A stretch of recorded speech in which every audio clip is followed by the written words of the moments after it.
ഇന്ന് ഇവിടെ പരാമർശ വിധേയമായ വിഷയം transparency and accountability in sports association എന്നുള്ളതാണ്.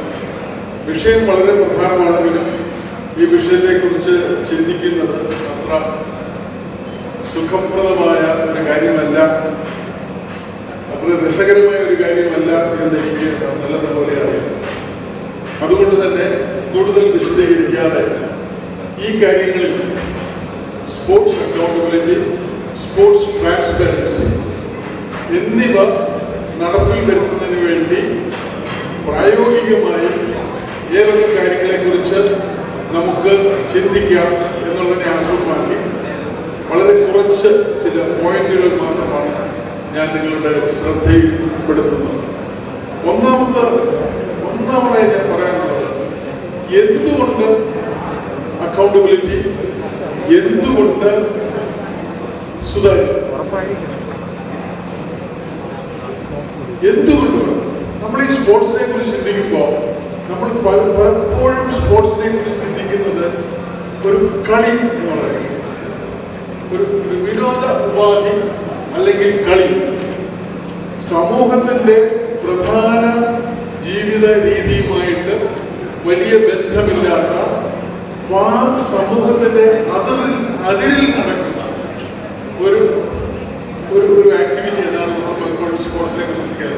നമ്മൾ കളിക്കാൻ പോകണം, ഇതെല്ലാം ഒരു കളിയാണ്, കാര്യമല്ല കളിയാണ്. ആ രീതിയിലാണ് ചിന്തിക്കുന്നത്.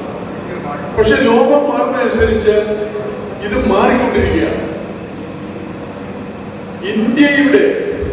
ഇന്ത്യയുടെ ദേശീയ വരുമാനത്തിന്റെ 1000-1 മാത്രമാണ് സ്പോർട്സിന്റെ കോൺട്രിബ്യൂഷൻ.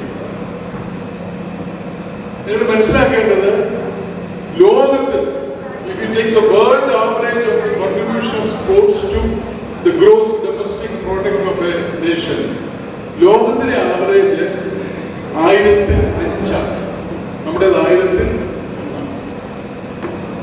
വേറൊന്നുകൂടെ മനസ്സിലാക്കാനുള്ളത്, ഇത് യഥാർത്ഥത്തിൽ ഗ്രേറ്റ് ബ്രിട്ടൻ, അവിടെ നിന്നാണ് നമ്മൾ പല മോഡലും സ്വീകരിച്ചിരിക്കുന്നത്. ഗ്രേറ്റ് ബ്രിട്ടന്റെ ദേശീയ വരുമാനത്തിന്റെ 2.5% സ്പോർട്സിനാണ്. ഗ്രേറ്റ് ബ്രിട്ടന്റെ തൊഴിലവസരങ്ങൾ, ഇതാണല്ലോ നമുക്ക് എല്ലാവർക്കും കാര്യമായിട്ടുള്ള സംഗതി. ഇതാണ് എങ്ങനെ നമ്മുടെ രാജ്യത്ത് തൊഴിലവസരങ്ങൾ.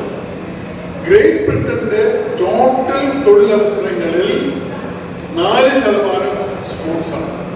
എന്ന് പറഞ്ഞാൽ അവിടെ 12.5 ലക്ഷം ആളുകളാണ് സ്പോർട്സ് അടിസ്ഥാനമായി ജീവിക്കുന്നത്. 12.5 ലക്ഷം എന്ന് പറഞ്ഞ ആളുകൾക്ക് മനസ്സിലാവില്ല. ഗ്രേറ്റ് ബ്രിട്ടന്റെ പോപ്പുലേഷൻ 6 കോടിയാണ്, കേരളത്തിൻ്റെത് 3.5 കോടി. 6 കോടിയിൽ 12.5 ലക്ഷം എന്ന് പറഞ്ഞാൽ നമ്മുടെ 3.5 കോടിയിൽ 7 ലക്ഷം പേർക്ക് സ്പോർട്സ് ആയിരിക്കും അവരുടെ പ്രധാന ഉപജീവന മാർഗം. നമ്മൾ ബ്രിട്ടന്റെ നിലവാരം വന്നാൽ വേർന്നുകൂടെ ആലോചിക്കുക, കേരളത്തിലെ എല്ലാ അധ്യാപകരുടെ എണ്ണവും, കേരളത്തിലെ എല്ലാ സർക്കാർ ജീവനക്കാരുടെ എണ്ണവും ഇപ്പോൾ നമ്മൾ കൂട്ടിയാൽ അത് 4.5 ലക്ഷം പേർക്ക്. എന്ന് വെച്ചാൽ നമ്മുടെ സർക്കാരിനെ കൊണ്ടും നമ്മുടെ സ്കൂളുകളെ കൊണ്ടും കേരളത്തിൽ ജീവിക്കുന്ന ജനസംഖ്യയേക്കാൾ കൂടുതൽ ആളുകൾ ബ്രിട്ടനിൽ സ്പോർട്സ്.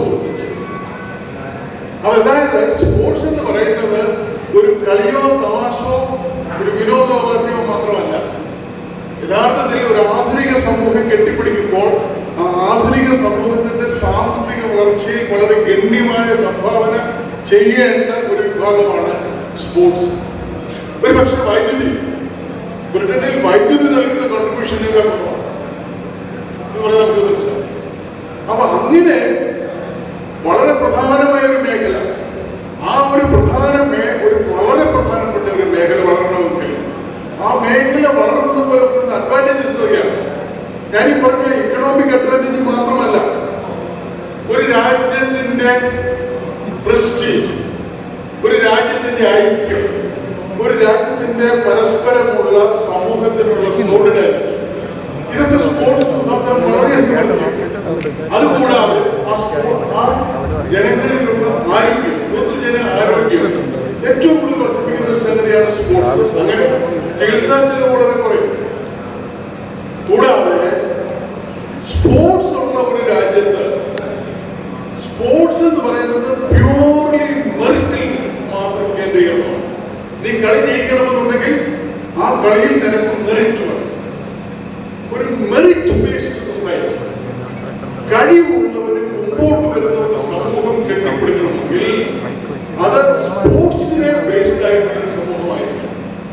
അതുകൊണ്ടാണ് നമ്മൾ കാണുന്നത് ഏതൊക്കെ രാജ്യങ്ങൾ സ്പോർട്സിൽ എക്സൽ ചെയ്യുന്നു അവരെല്ലാവരും തന്നെ മറ്റു കാര്യങ്ങളെല്ലാം എക്സൽ ചെയ്യുകയാണ്. കാരണം സ്പോർട്സ് സമൂഹത്തിൽ ഉണ്ടാകുന്ന മാനസികമായ വ്യത്യാസം, ആളുകളുടെ പെരുമാറ്റത്തിൽ ഉണ്ടാകുന്ന വ്യത്യാസം, ആളുകളുടെ പ്രതീക്ഷകളിൽ ഉണ്ടാകുന്ന വ്യത്യാസം, ഇതെല്ലാം തന്നെ ആ രാജ്യത്തിന്റെ സാമ്പത്തികവും സാമൂഹികവും പുരോഗമനപരവുമായിട്ടുള്ള എല്ലാ പ്രക്രിയകളെയും സ്വാധീനിക്കുന്നു. അതുകൊണ്ട് തന്നെ സ്പോർട്സ് വളരേണ്ടത് ആവശ്യമാണ്. സ്പോർട്സ് വളരണമെങ്കിൽ തീർച്ചയായും അതിനനുസൃതമായി സ്പോർട്സിൽ സ്വീകാര്യത വേണം, സ്പോർട്സിൽ സുതാര്യത വേണം, സ്പോർട്സിൽ ഉത്തരബാധ്യത വേണം. ഉത്തരവാദിത്വ നിലയം പറയുന്നത് ഉത്തരബാധ്യത. ഇതിനെക്കുറിച്ച് ആരെങ്കിലും ചോദിച്ചാൽ അക്കൗണ്ടബിലിറ്റി, ആരെങ്കിലും എന്തെങ്കിലും ചോദിച്ചാൽ ഇതുകൊണ്ടാണ് എന്ന് മറുപടി പറയാൻ നമുക്ക് സാധിക്കണം. അക്കൗണ്ടബിലിറ്റിയുടെ എക്സാക്ട് ട്രാൻസ്ലേഷൻ മലയാളത്തിലില്ല. യഥാർത്ഥത്തിൽ അത് ഉത്തരബാധ്യതയാണ്. നിന്നോടൊരാൾ ചോദ്യം ചോദിച്ചാൽ ഉത്തരം പറയാൻ എനിക്ക് ബാധ്യതയുണ്ടോ? അതാണ് ഉത്തരബാധ്യത. അപ്പോൾ സുതാര്യത, സ്വീകാര്യത, ഉത്തരബാധ്യത, ഒരു വളരെ ഒരു അളവ് വരെ സ്വകാര്യത, പലരുടെയും സ്വകാര്യതയിലേക്കുള്ള കടന്നുകയറ്റവും സ്പോർട്സിൽ അനുവദനീയമല്ല. അപ്പോൾ ഈ സ്പോർട്സ് വളരണമെന്നുണ്ടെങ്കിൽ ഈ കാര്യങ്ങളെല്ലാം ബാധകമാണ്.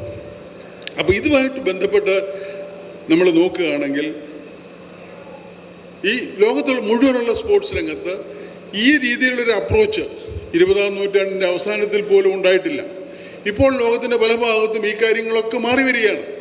ഇപ്പോൾ ഏറ്റവും ലേറ്റസ്റ്റ് ആയിട്ട് വന്നിരിക്കുന്നത് നമ്മൾ വളരെ പ്രധാനമെന്ന് കൺസിഡർ ചെയ്തിരിക്കുന്ന ജോലികൾ, ഈ ഞാൻ ചെയ്തുകൊണ്ടിരുന്ന പോലീസിൻ്റെ ജോലി, നമ്മുടെ സെക്രട്ടേറിയറ്റിൽ നടക്കുന്ന ക്ലർക്കുമാരുടെ ജോലി, സ്കൂളുകളിൽ നടക്കുന്ന അധ്യാപകരുടെ ജോലി, ഈ ജോലികളിലൊക്കെ ഒരു 100% മുതൽ 90% വരെ ജോലികൾ ഒരു 15 കൊല്ലത്തിനകം ലോകത്ത് നിന്ന് അപ്രത്യക്ഷമാകും. ഈ ചെയ്തുകൊണ്ടിരിക്കുന്ന പണികൾക്ക് മുഴുവൻ തന്നെ കമ്പ്യൂട്ടർ ഏറ്റെടുക്കുക. റോഡിൽ ക്യാമറ വെച്ചാൽ ഒറ്റ ട്രാഫിക് പോലീസുകാരൻ വേണ്ട. നല്ല രീതിയിലുള്ള ക്ലാസ് റൂം ടെക്നോളജി ഡെവലപ്പ് ചെയ്താൽ അധ്യാപകർ പോലും വേണ്ട. ലോകത്തിലെ ഒരു അധ്യാപകനെ കൊണ്ട് ലോകത്തുള്ള എല്ലാവരും പഠിപ്പിക്കാൻ സാധിക്കും. അപ്പോൾ അങ്ങനെ വരുമ്പോൾ പിന്നെ മാറി നിൽക്കുന്നത് സ്പോർട്സാണ്. കായിക മത്സരങ്ങൾ, കായിക വിനോദങ്ങൾ, ഇതൊക്കെ ഈ മേഖലകളിലുള്ള ജോലികൾ that will remain because that is based on human effort. അപ്പോൾ ഹ്യൂമൻ എഫർട്ടും ഹ്യൂമൻ ടാലൻറ്റും അടിസ്ഥാനമാക്കിയിട്ടുള്ള കാര്യങ്ങളായിരിക്കും ഒരു ആർട്ടിഫിഷ്യൽ ഇൻ്റലിജൻസ് ഡ്രിവൺ ലോകത്ത് റിമെയിൻ ചെയ്യാൻ പോകുന്നത്. ഇതും കൂടി നമ്മളൊന്ന് മനസ്സിലാക്കണം. അതുകൊണ്ട് വളരെ പ്രധാനമാണ് ഈ സ്പോർട്സ് സുതാര്യതയും സ്പോർട്സിലെ വളർച്ചയും അതിൻ്റെ ഉത്തരവാദിത്വ ബോധവും ഒക്കെ എന്ന് ആമുഖമായി പറയാൻ വേണ്ടി മാത്രമാണ് ഞാൻ ഇത്രയും പറഞ്ഞത്.